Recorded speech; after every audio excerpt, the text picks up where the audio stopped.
Bonjour et bienvenue dans Source diplomatique, le podcast au cœur de la diplomatie française. Pour comprendre la fabrique de la diplomatie, cette nouvelle série va réunir des agents du ministère de l'Europe et des Affaires étrangères, mais aussi des invités extérieurs. L'idée est de décrypter pour vous l'impact passé ou actuel des grands sujets de société sur la diplomatie. Aujourd'hui, nous nous intéressons à la mise en récit par l'image des affaires étrangères. Dans cette deuxième partie, nous partons d'un constat, celui de nos sociétés numériques saturées par l'image, de manipulations qui s'opèrent à l'échelle industrielle et promettent de s'accélérer avec l'intelligence artificielle. Quel est donc l'impact de ces changements sur la diplomatie et sur le métier de diplomate ? Avec nous, Marie Pelletier, historienne spécialiste de la mise en récit des questions étrangères et de la manipulation des médias.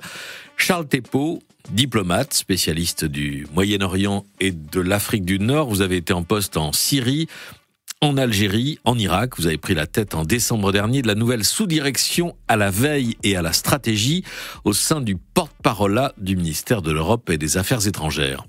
Et Félix Suffer-Lopez, journaliste et spécialiste des réseaux de désinformation. Vous êtes rédacteur en chef du magazine C'est Politique et producteur de la collection documentaire La Fabrique du mensonge.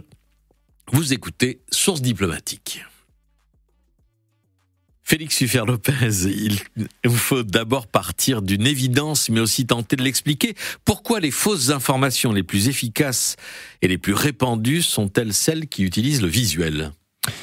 Pour deux raisons. La première raison, c'est que, par exemple, si on prend un réseau social comme Twitter, un tweet avec une photo va avoir donc plus d'engagement, donc va générer plus de réactions, etc. Donc ça va être un contenu qui va être plus véloce sur les réseaux sociaux. Et ensuite, la question... Parce qu'elles ont la force de la preuve, ces photos ? Non, parce qu'en réalité, quand on est, ce qui fonctionne sur les réseaux sociaux, c'est de voir des images et d'avoir du visuel, donc davantage que du texte. Ouais, davantage que du texte, de manière évidente. Ouais. Voilà. Donc c'est ça qui génère le plus de partage et de reproduction sur les réseaux. Oui. Sont les images. Oui, les images vont créer plus d'engagement, donc vont faire en sorte qu'il va y avoir plus de conversation autour d'une information. Et les fausses informations en particulier. Alors les fausses informations et les images, c'est un rapport qui est un peu compliqué. Ce qu'il y a sur le rapport des fausses informations et des images, c'est qu'en réalité, ce qui fonctionne sur les réseaux sociaux, c'est les images. Donc quand il y en a une, il va falloir soit la contrer, soit l'accompagner. Je prends l'exemple de, par exemple, la maternité de Mariupol. On a des images. Donc on a une image qui peut potentiellement faire basculer l'opinion. Parce que c'est une image forte, on va avoir quelque chose qui est incarné. On a des femmes qui sont enceintes ou qui vont avoir un enfant et qui donc sont bombardées. Donc à partir de ce moment-là, on voit bien qu'il y a un récit qui est clair. La guerre devient visible. À ce moment-là, immédiatement, et je pense que vos invités, les autres, pourront le dire, c'est pas les miens, mais pour Marie, il est souvent dans la fabrique du mensonge, on voit bien que donc, il va y avoir une tentative de dire que c'est une fake news. Donc on va nous expliquer que ces femmes sont des influenceuses, il va y avoir les photos qui vont être repostées avec un gros bandeau fake news dessus. On voit bien donc qu'à ce moment-là, il y a une tentative de manipuler les images dans un sens en disant que ça n'a pas existé. Puis ensuite, il y a la tentative de fabriquer des images qui sont fausses. Donc là, on peut prendre un autre exemple, c'est celui du charnier de Gossi au Mali, où là, d'un coup, je prends des exemples que je pense que tout le monde autour de la table connaît. Là, on voit bien qu'à ce moment-là, on a fabriqué une fausse information et en mettant en scène un faux charnier, et on a la puissance d'une image qui est fausse et qui va donc forcément viraliser et qui donc va forcément créer de l'engagement. Mais qui a été, dans ce cas-là, démenti par d'autres images. Exactement. Tournées par un drone de l'armée française. On connaît l'histoire. Et pour revenir à Mariupol, l'image la plus forte, l'une des images les plus fortes de Mariupol, ça a été l'effondrement du théâtre. Et là, les fausses informations ont couru de la part des Russes, disant qu'il y avait personne, ou quasiment personne, dans ce bâtiment effondré, et donc le bilan effectif n'était pas celui qui était avancé par les autorités ukrainiennes, mais ça n'était pas vrai, et l'image évidemment de ce théâtre, on l'a en tête, il est resté. Exactement. Après, comment est-ce qu'on Nous, on s'intéresse aux complotistes, aux désinformations, aux fake news. On va prendre quelque chose qui est assez large. Il faut bien comprendre que souvent, on va prendre une théorie complotiste et on va se dire, ça n'a pas beaucoup d'intérêt. Je prends quelque chose de récent. On a Maître Gims, le rappeur, qui vient de déclarer que... Il n'est plus maître, d'ailleurs. Ouais, voilà. C'est Gims tout court. Voilà. Que on sait bien, les historiens savaient bien que les Égyptiens avaient l'électricité. Là, comme ça, on pourrait avoir tendance à se dire que les Égyptiens autour des pharaons. On pourrait avoir tendance à balayer ça d'un revers de main en disant ça n'a aucun intérêt, c'est une théorie complotiste qui n'a pas de... Or, elle fait sens, elle vient réparer un discours, elle vient expliquer qu'en réalité, le continent africain avait l'électricité bien avant. Donc on voit bien dans quoi ça va s'inscrire. Et en fait, une théorie complotiste ou une théorie conspirationniste, elle va souvent prendre quand elle va faire sens. Elle vient réparer une vision du monde qui est confuse. Il y a un élément pour nous qui revient régulièrement, mais constamment en fait, c'est le confinement. En fait, il y a quelque chose qui est fou. À ce moment-là, on est en 2020, sauf erreur. On est dans une société où globalement on se dit qu'il y a de la technologie, que tout le monde est capable de travailler, enfin que tout va bien en fait. Et on a un moment où globalement il y a un virus qu'on n'a pas vu venir qui va paralyser des milliards d'individus. Cette information-là, en soi, pour l'humanité, elle est angoissante. Au bout d'un moment, il est quand même beaucoup plus simple de se dire... En réalité, il y a 5 personnes, Bill Gates et 3 autres, qui ont décidé de faire quelque chose. Et c'est pour ça qu'on est confinés, parce qu'en réalité, ils cherchent à nous gouverner. C'est un récit qui est hyper simple, hyper compréhensible, qui est rassurant. Que de se dire, en réalité, on ne sait pas d'où ça vient, on ne sait pas comment c'est parti, et on ne sait pas si on sera capable de faire face la première fois. Je pense que il y a, très sincèrement, il y a une manière de percevoir le complot ou les fake news qui souvent est, on le balaye d'un revers de main en disant c'est quelque chose qui est pas très intéressant, alors qu'en réalité, ça vient toujours aller prendre germe dans un endroit où il y a des plaies qui sont pas pensées. Revenons à l'image et à la photo, qui est sujet de ce podcast. Marie Pelletier, parlez-nous des différentes façons de manipuler des images. Parce qu'il n'y a pas que les deepfakes dont on parle beaucoup en ce moment, il y a d'autres techniques et d'autres procédés. Oui, déjà, ce qui est intéressant à souligner, c'est que la place de l'image, elle a été prépondérante dans les sphères conspirationnistes et propagandistes depuis, en réalité, une vingtaine d'années. On a souvent une tendance à juste voir l'actualité récente.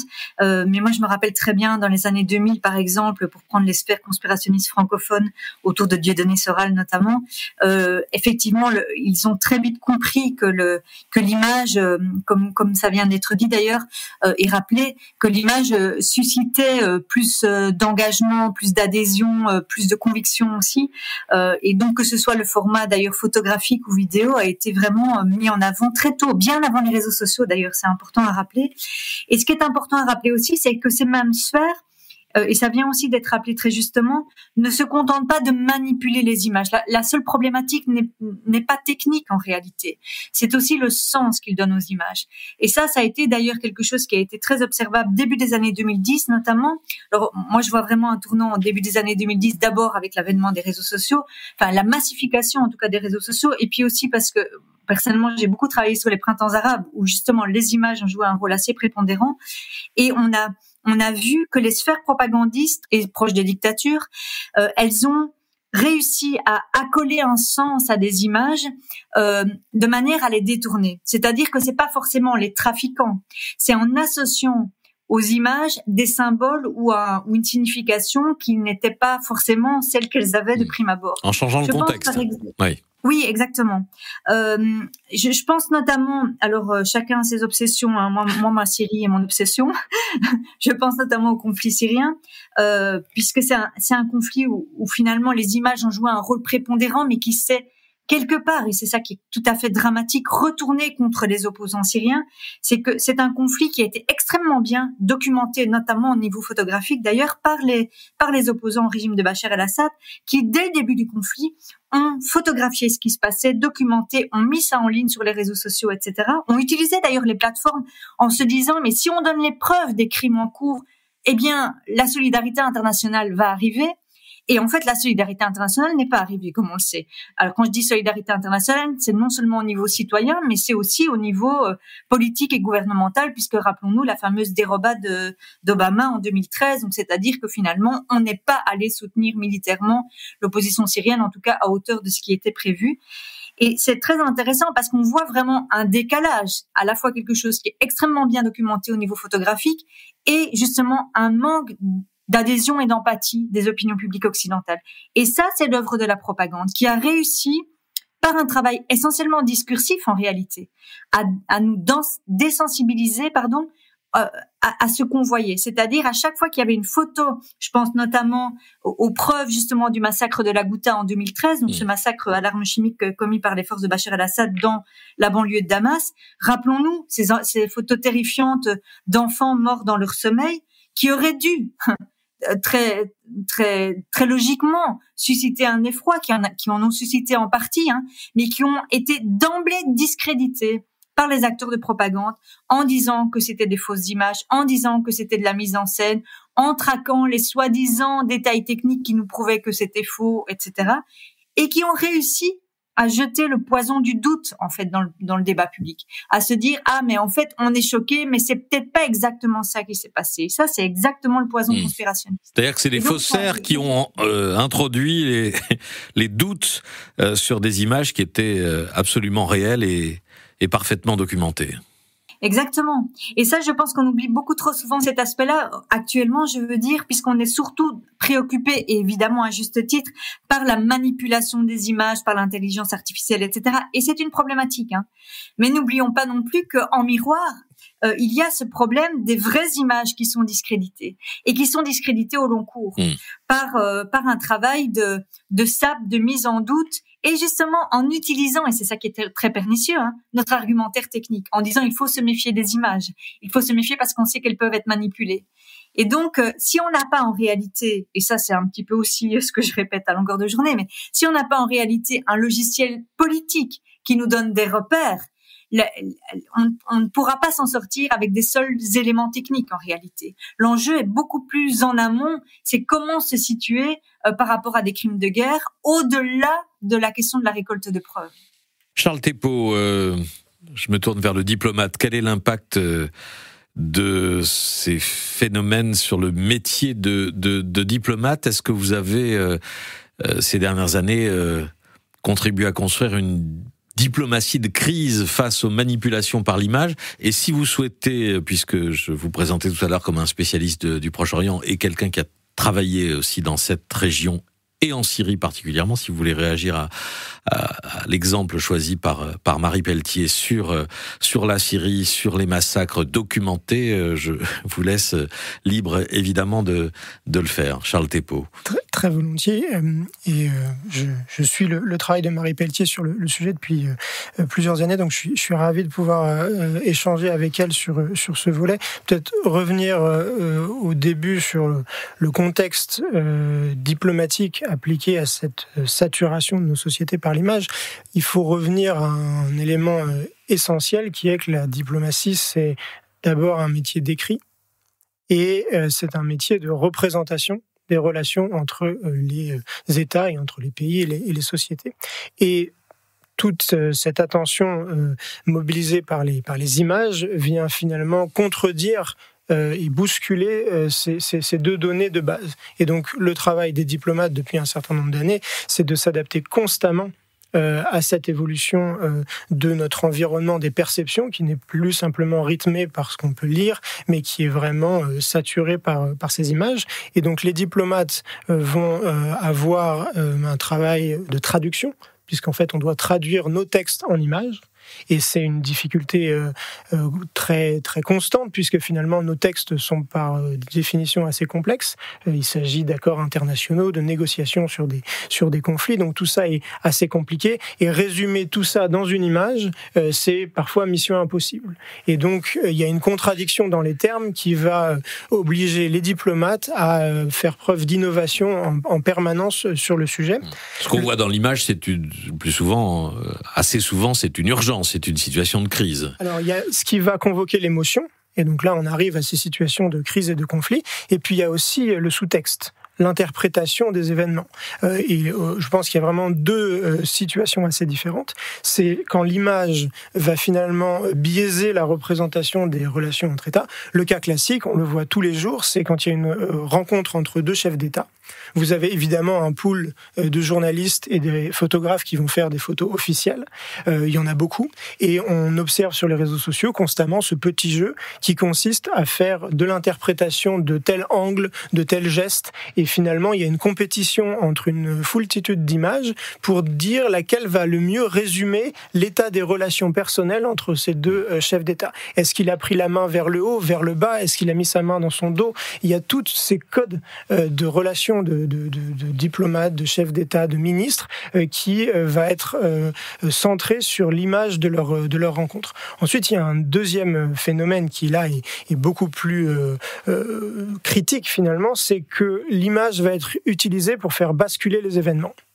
Et ça rejoint le point de Marie Pelletier sur l'attaque chimique dans la Routa en 2013.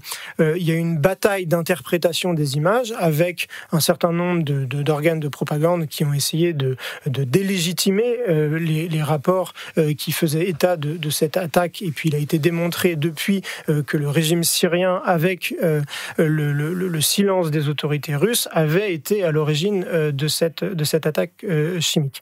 Là où je voudrais peut-être nuancer ce que disait Marie Pelletier sur la question de l'empathie. Nous, en tant que diplomates, on va aborder ces événements systématiquement en fait en séquence. Quelle est la séquence de l'analyse et quelle est la séquence de l'action? Et compte tenu du temps nécessaire à l'analyse, qu'est-ce qui nous reste comme temps pour l'action?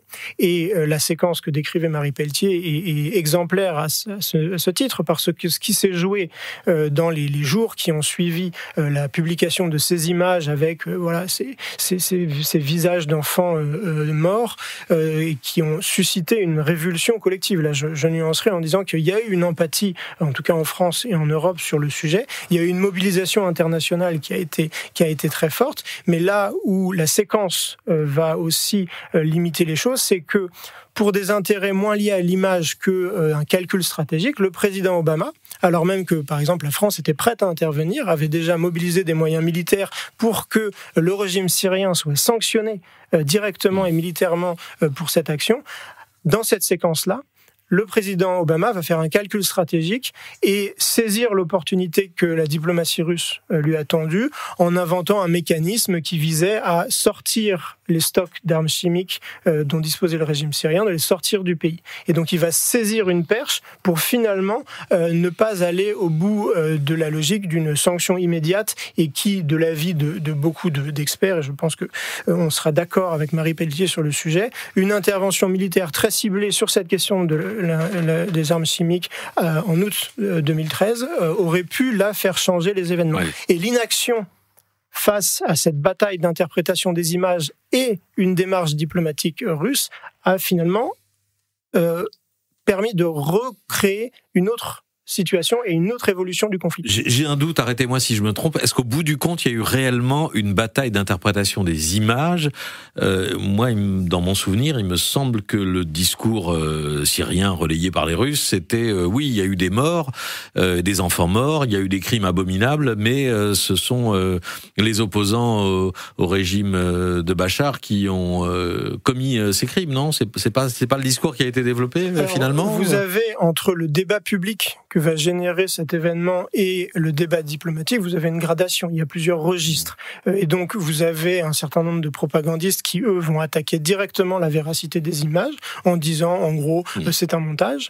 Et ensuite, au niveau diplomatique, il va y avoir d'autres types de discussions où, finalement, un certain nombre de pays vont relativiser l'urgence à agir. D'autres vont dire, il faut qu'il y ait une sanction immédiate parce que c'est inacceptable en raison du régime de non-prolifération que notamment la France et d'autres pays défendent. On ne peut pas laisser cette arme-là, l'arme chimique est une arme très particulière dans l'histoire des conflits, on ne peut pas laisser cette arme être utilisée de cette manière. Et donc, jusqu'à aujourd'hui, et c'est un peu à ça que Marie Pelletier faisait référence, il y a constamment une bataille d'interprétation qui continue, qui est moins sur les images, puisqu'après on est passé à d'autres modes argumentaires avec des rapports contradictoires. Il y a une organisation internationale qui s'appelle l'OIAC, qui a elle-même fait des rapports qui sont assez définitifs sur la responsabilité responsabilité du régime syrien, mais on voit comment l'image va être le support de tout un tas d'autres discussions, et c'est pour ça que la première joute, finalement, se fait sur les images, et ensuite elle est déclinée sur d'autres supports. Au fond, Marie Pelletier, quand on n'arrive pas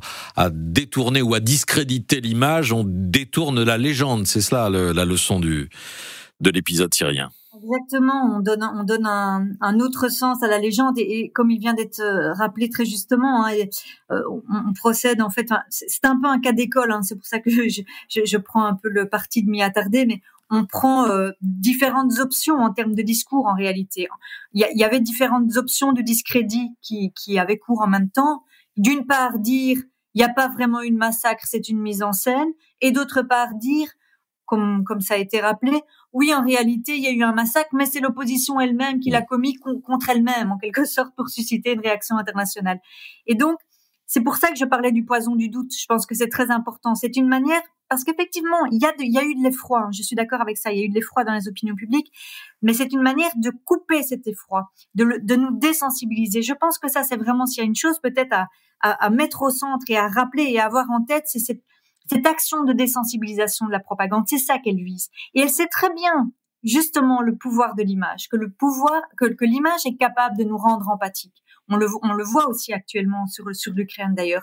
Et donc, à chaque fois qu'il y a un massacre, en Ukraine, ça a été le cas aussi avec Boutcha, par exemple, c'est essayer de jeter le doute sur les images ou sur ce qui est réellement passé, parce qu'en réalité, ça va de manière concomitante, pour justement couper toute possibilité d'empathie et d'identification aux victimes. C'est une manière de nous détourner des victimes. C'est d'ailleurs très intéressant. Vladimir Poutine, c'est intéressant et c'est effroyable, bien évidemment, dans un de ses discours post-Boutcha, a fait lui-même la comparaison, je ne sais pas si certains l'ont remarqué, certainement, entre la Ghouta, donc 2013, et Boutcha, en disant, rappelez-vous, le massacre de la Ghouta en 2013, c'était une mise en scène, et donc en réalité, Boutcha aujourd'hui, c'est aussi une mise en scène. Donc il a fait le parallélisme de manière explicite. J'ai trouvé ça extrêmement intéressant, c'est-à-dire que lui a compris justement ce qui s'était passé à ce moment-là. C'est qu'on avait réussi à désensibiliser les opinions, qu'on avait réussi de manière directe ou indirecte à empêcher l'action internationale, et donc quelque part il fait appel à cette espèce de mémoire collective en disant mais vous voyez, c'est de nouveau la même chose. Et donc de nouveau il utilise ça pour finalement nous détourner du sort des victimes, parce que c'est ça le but poursuivi par les propagandistes, très clairement. Charles Thépaut. Oui, je voudrais simplement rebondir sur ce point, parce que on va forcément, dans notre mémoire collective, se fixer sur une image ou une autre. Ensuite, pour nous, en tant que diplomates, et je veux dire dans la vie internationale, tout ça va se jouer dans le temps long. Et sur la question des attaques chimiques en Syrie, il y a eu ensuite, après la Ghouta, une succession d'attaques chimiques également perpétrées par le régime à d'autres endroits. Et ce qu'on a observé, c'est comment les images de la Ghouta allaient être réutilisées par les mêmes propagandistes pour délégitimer aussi les attaques suivantes. Et on a en fait des images qui vont s'ancrer dans le temps et être réutilisées dans plein de contextes différents, justement pour continuer à porter la même interprétation et le même narratif. On peut difficilement prévoir à l'avance quelle image va se fixer, mais on a vraiment des choses qui vont devenir, c'est comme l'image de Colin Powell aux Nations Unies au moment de la guerre en Irak.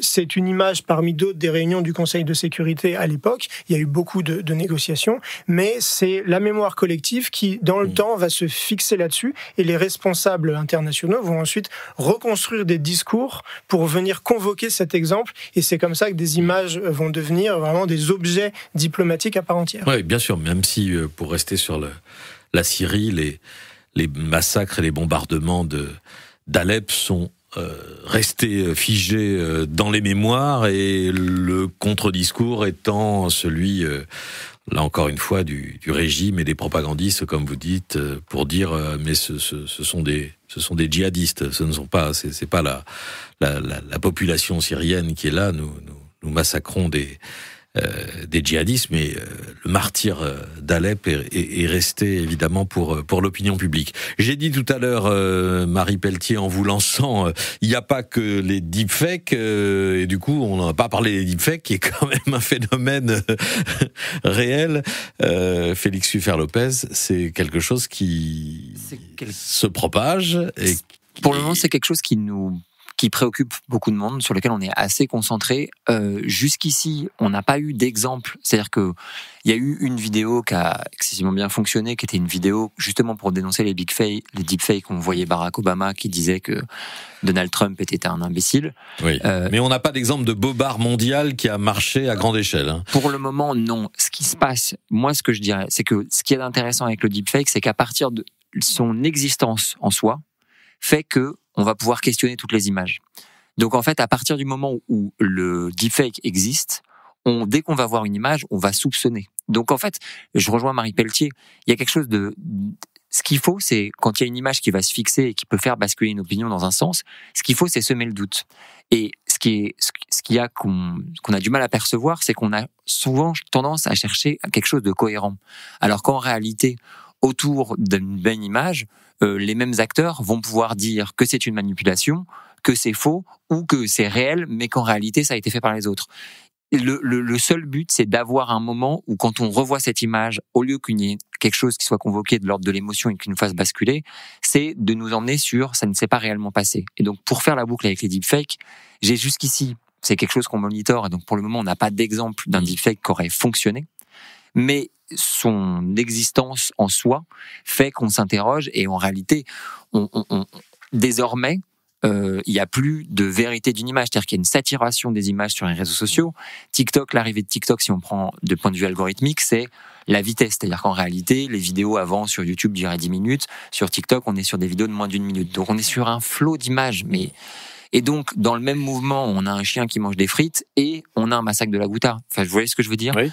Et ça participe de la désensibilisation dont on parlait il y a un instant, à ces images de drames, de catastrophes, de massacres et de guerres, évidemment, que ce soit l'Ukraine ou la Syrie. Exactement. Bon. Moi, non, c'était très bien. Ouais. Non, juste, je voulais que vous me dire que, pour l'instant, on a l'impression que, d'un point de vue technologique et éthique, on n'a pas trop de retard, c'est-à-dire que face au deepfake, il y a un certain nombre d'outils qui ont été développés par des médias qui permettent, évidemment si on fait l'effort de le faire, de repérer les images fabriquées et les faux grossiers. Oui, mais on va pouvoir, on sait qu'une fois qu'on a une image, on va pouvoir les vérifier, les métadonnées, les manipulations. Il y a un certain nombre de logiciels qui ont été mis en place. L'AFP travaille dessus. Il y a beaucoup d'agences qui font du débunkage. Mais il faut bien comprendre que débunker une fausse information, c'est utile, mais à partir du moment où elle est partie, elle est partie. C'est-à-dire que une fausse information, quand vous l'avez entendue, elle reste toujours. Donc, si on agit très vite, dès le démarrage de l'image, en disant que c'est un faux, on peut fonctionner, ce qu'a fait l'armée française au Mali. Mais une fois que ce sera parti, si on a une qui fonctionne, quand bien même on va se mettre à dire que c'est un faux et que c'est une manipulation, on revient à ce qu'on vient de dire, le doute est posé. Marie Pelletier, est-ce que vous imaginez la possibilité, à brève échéance, qu'un deepfake participe à un narratif puissant qui se propage à grande échelle? Oui, bien sûr, c'est quelque chose qui est susceptible de m'inquiéter, hein, d'autant que le climat est déjà à la confusion, à la défiance, au discrédit, donc forcément il y a un côté un petit peu flippant, hein, à ce nouveau danger. Maintenant, et ça vient d'être rappelé aussi très justement, hein, je pense que le problème, en réalité, c'est que ce n'est pas seulement par la technique et par la vérification factuelle qu'on va pouvoir contrer ce genre de nouveaux supports.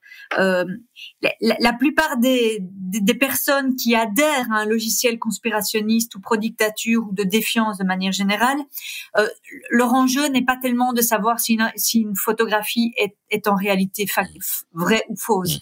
Leur enjeu, c'est la vision du monde qu'ils défendent à travers le discours. C'est de savoir si c'est conforme à leur propre schéma de pensée au départ. Bien sûr. Et d'ailleurs, comme je le rappelle aussi toujours, ça concerne pas seulement les conspirationnistes, ça concerne tout le monde. Je pense qu'on va chercher ce qui conforte en grande partie notre vision du monde. Et donc, on n'est pas non plus tous à l'abri de tomber parfois dans certains panneaux de manipulation d'images, etc. Parce que simplement, quand une image ou un support va dans le sens de ce qu'on défend, on a tendance à plus y adhérer. Je pense vraiment que le problème est en fait largement en amont finalement de l'aspect technique. Et bon, c'est aussi quelque chose que je répète souvent, qu'on en vient un petit peu à un moment, et je pense que beaucoup de gens s'en rendent compte, d'impasse du fact-checking actuellement, parce qu'on va pas non plus passer nos vies, notre société démocratique ne peut pas passer leur vie à tout fact-checker. Je veux dire, à un moment donné, on arrive un peu au bout de cette logique aussi. La question, c'est pourquoi les gens adhèrent à, par exemple, une vision du monde qui va justifier des crimes de guerre en Ukraine. C'est ça la vraie question. Et si on n'y répond pas sur un plan politique, je crains que finalement on va tout le temps être doublé par les nouvelles techniques qui vont continuer à arriver, par les nouvelles technologies. Donc je pense vraiment que le chantier, beaucoup plus en amont, le chantier politique est vraiment prioritaire. Et moi, c'est un peu ma crainte, depuis déjà quelques années d'ailleurs, c'est qu'on se réfugie beaucoup trop dans les réponses techniques, mais que en fait du coup on soit tout le temps doublé en quelque sorte, parce qu'on ne répond pas à la problématique idéologique qui pour moi est quand même vraiment prépondérante. On peut pointer, comme vous le faites, les limites du fact-checking et en même temps souligner la nécessité d'avoir à un moment une parole soit éthique, soit déontologique, soit officielle. C'est le travail évidemment du Quai d'Orsay aussi pour ce qui est de l'international, pour dire ce qui est vrai, ce qui est faux. Charles Thépot, vous avez développé une mission de veille, de décryptage pour repérer des choses qui seraient manifestement fausses ou trompeuses.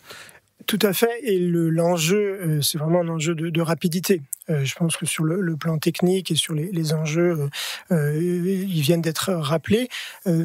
La massification et la démocratisation des outils d'intelligence artificielle, notamment appliqués aux images, implique qu'on doit s'organiser pour avoir quasiment deux vies diplomatiques en même temps. Il y a ceux qui vont gérer les crises, qui vont gérer la vie diplomatique et y participer, qui vont négocier, et puis il y a ceux qui doivent veiller tout autour pour essayer de comprendre quelle interprétation ou manipulation de tel ou tel événement peut intervenir. Ce que notre équipe fait de manière très concrète, c'est en lien avec l'ensemble des ambassades du réseau diplomatique, de développer une compréhension, un savoir-faire qui permet, dans un temps très contraint, de pouvoir qualifier, caractériser les choses. Évidemment, ces outils de falsification via l'intelligence artificielle vont faire exploser les volumes. Mais on va avoir un jeu de chat et de souris entre les bons techniciens et les mauvais techniciens, ceux qui vont utiliser l'intelligence artificielle pour falsifier et ceux qui vont l'utiliser pour justement détecter les falsifications. On aura probablement toujours un temps de retard, mais c'est quelque chose pour nous, services diplomatiques, qui est indispensable, parce qu'encore une fois, comme je le disais tout à l'heure, le but qui va être recherché sur un volet géopolitique par un certain nombre d'acteurs internationaux, ça va être de faire basculer les événements et de créer des prophéties autoréalisatrices avec peut-être des choses qui seront faciles à détecter ou à débunker, mais dans le temps qui nous est nécessaire pour les comprendre et pour rétablir les faits, l'effet politique recherché par ces acteurs sera peut-être déjà obtenu. Donc c'est ça le risque, mais il y a en tout cas de notre côté, dans le réseau diplomatique, dans chaque ambassade, un service de presse et de communication qui, dans les années à venir, va également être obligé de monter en puissance sur ce volet-là. Et c'est pas forcément un travail qu'on va internaliser complètement pour nous. Il faudra qu'on sache faire un certain nombre de détections, et on en fait déjà un certain nombre.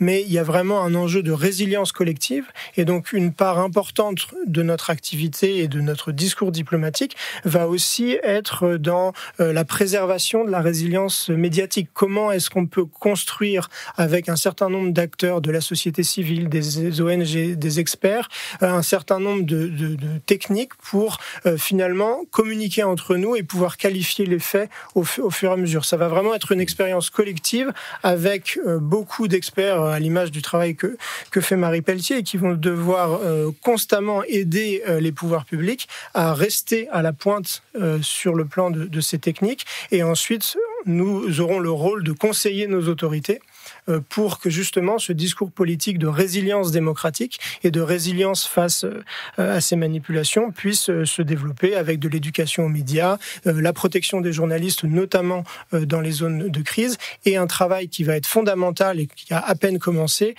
sur la régulation des plateformes. Tout ça revient, si je résume, à une question de business model et de modèles de monétisation pour les plateformes, si on n'a pas également une question industrielle et un débat de politique publique industrielle avec les plateformes sur ce sujet, on sera toujours noyé par le flux. Félix Sufer-Lopez rappelait tout à l'heure l'histoire du faux charnier du désert malien. C'était le camp de Gossi. Le camp de Gossi. Pour mémoire, on est quelques heures ou quelques jours après le départ des soldats français de ce camp-là et à la veille du départ complet, de l'évacuation complète des troupes françaises du Mali. Et c'est là que des soldats, vraisemblablement des miliciens de Wagner, organisent à proximité de ce qu'était le camp français un enterrement de cadavres recouverts de sable dans le but évident d'en accuser les militaires français. Il y a eu un message au moins posté sur Twitter pour cette accusation rapidement déjouée, grâce à la présence d'un drone qui a filmé les images de ces soldats en train de fomenter leur manipulation. Charles Thépot, il y a d'autres manipulations de ce genre qui ont pu être déjouées ou que vous redoutez ou qui ont connu des tentatives Alors, il y a tout un écosystème qui, effectivement, va essayer chaque semaine de véhiculer un certain nombre de manipulations. Je ne donnerai pas forcément d'exemple trop précis parce que tout l'enjeu, en fait, en termes de résilience, c'est de ne pas donner trop de visibilité à tel ou tel exemple. Un peu à l'image de Gossi, en réalité, un certain nombre de ces choses-là sont de très mauvaise qualité. Et si on a le temps, on peut les décrypter assez facilement. L'enjeu, c'est justement qu'on n'a souvent pas le temps. Mais c'est-à-dire, ça a été fait en amateur. C'est des vidéos de très mauvaise qualité avec un discours qui est vraiment infamant et des choses qui insultent un peu l'intelligence collective. Simplement, comme je le disais tout à l'heure, on recherche un effet tactique pour créer finalement une prophétie autoréalisatrice. Donc, une partie de notre analyse consiste à garder notre sang-froid et à ne pas surréagir et donner de la visibilité à des choses qui, en termes de viralité, restent faibles. À partir du moment où ça atteint une viralité qui peut être plus forte, là, il faut potentiellement passer sur un mode de démenti, je dirais, plus classique et officiel, comme la diplomatie le fait régulièrement quand il s'agit de rétablir les faits. Et donc, les deux vont ensemble. Il faut être très clair sur l'analyse pour ne pas surréagir. Et au moment où il y a un certain seuil de viralité qui a été atteint, là, on a un certain nombre d'outils diplomatiques de déclaration officielle ou en tout cas de rétablissement des faits avec les journalistes qui doit être mobilisé. Félix Sufer-Lopez. Oui, c'est à peu près la même question que se posent les journalistes pour ce qui est les entreprises de débunkage. C'est-à-dire que d'un coup, quand on voit passer une fausse information, si d'un coup les décodeurs du monde, se mettent à faire un papier dessus, est-ce qu'il va pas y avoir un effet Barbra Streisand, donc, et où d'un coup il y a un effet de focus qui va faire qu'en réalité on a donné plus de publicité à cette théorie que ce qu'elle en aurait eu. Mais de manière générale, vous disiez plutôt, on pourrait dire ce qui est vrai ou faux, mais donc fact-checker. Mais il faudrait que les gens nous croient. Il y a quelque chose qui est fondamental. Oui, vous avez dit, vous avez amené la notion de la vérité, donc de fact-checker, de dire ce qui fonctionne. J'ai dit qu'il y avait la nécessité d'avoir à un moment une parole qui soit officielle, soit éthique, une parole d'autorité en quelque sorte. Oui, mais justement, toute la question, c'est qui fait encore autorité. On parle de gens. Non, mais on parle de gens. Il s'agit plus d'avoir la vérité, il s'agit de croire. C'est-à-dire qu'en réalité, je ne crois pas à quelque chose où j'y crois. Marie Pelletier le disait très bien. On est dans une partie de la population qui, d'un coup, va avoir un biais de confirmation parce que globalement, je pense quelque chose, donc il y a une fausse information qui vient confirmer ce que je pense. Si vous êtes pro-bassine, vous allez évidemment croire que Monsanto a installé 12 bassines pas loin de chez vous. Si vous êtes dans l'autre camp, vous allez voir la même chose. Au bout d'un moment, ça va venir renforcer quelque chose auquel vous croyez, mais il y a un problème qui est, au bout d'un moment, d'avoir des gens qui font encore autorité. Les journalistes ne font plus autorité. Globalement, on n'a plus de la perte de confiance. Merci. Non mais le baromètre de la confiance dans les médias est publié par la Croix, vous le lisez comme moi tous les ans, il est de pire en pire. Et on a quelque chose qui est, je reviens sur l'idée, en fait, le principe. C'est pas pour ça qu'il faut baisser les bras non plus. Non, mais j'ai fait des documentaires, je passe ma vie à faire que ça, donc j'ai pas baissé les bras.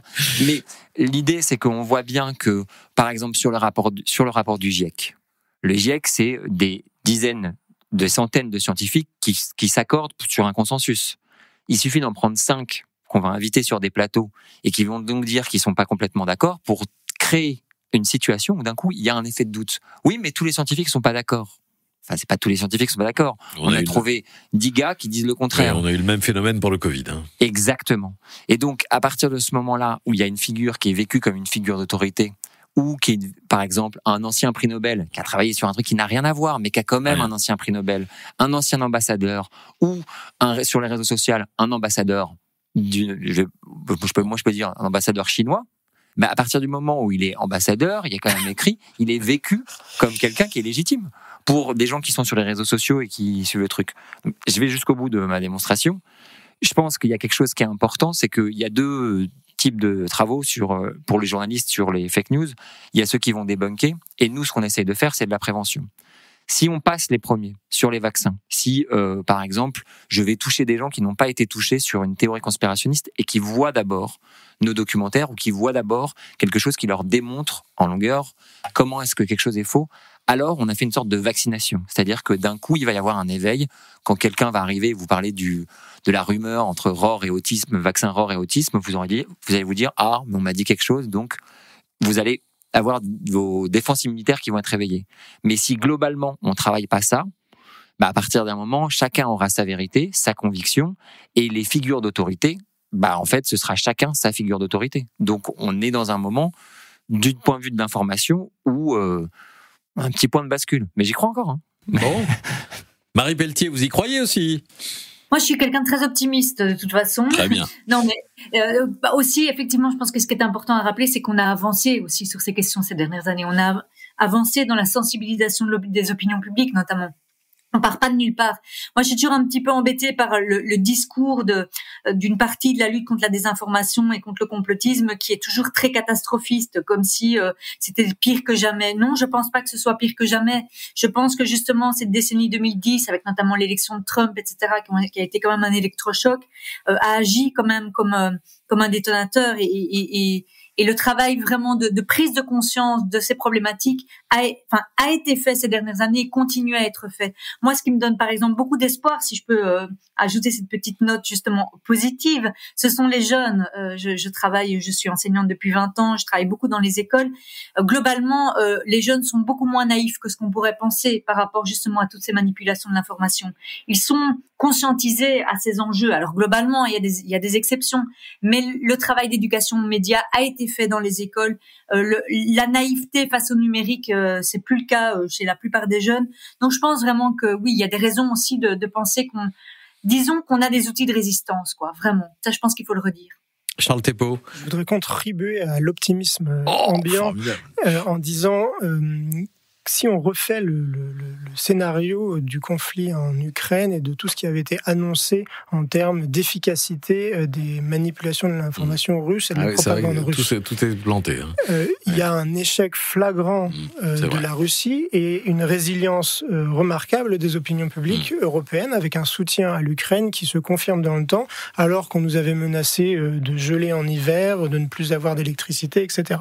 Tout ça ne s'est pas produit parce que les opinions publiques n'ont pas paniquer et on aura toujours, et c'est bien normal en démocratie, un certain nombre de questions qui se posent et il faut y répondre dans le cadre du débat public, mais au global, sur un conflit de haute intensité comme celui-là, on peut quand même se rassurer un petit peu en disant que ça n'a pas marché et non seulement la désinformation n'a pas eu d'effet systémique et par ailleurs, on a réussi à virer, si je peux me permettre, d'Europe, un certain nombre d'organes de désinformation et de propagande russe, avec notamment l'expulsion de Sputnik et RT.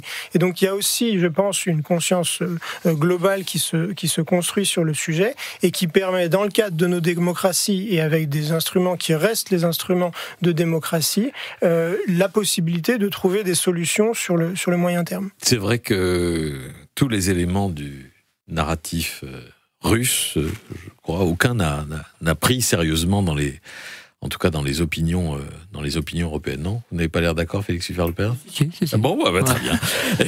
Merci. Merci, vous me regardiez bizarrement. Merci Marie Pelletier, merci Félix Uffer-Lopez, merci Charles Thépot pour cette deuxième partie de notre table ronde, le récit des affaires étrangères par l'image. Retrouvez Source Diplomatique, le podcast au cœur de la diplomatie française sur toutes vos plateformes d'écoute. Cet épisode de Source Diplomatique était présenté par Patrick Cohen.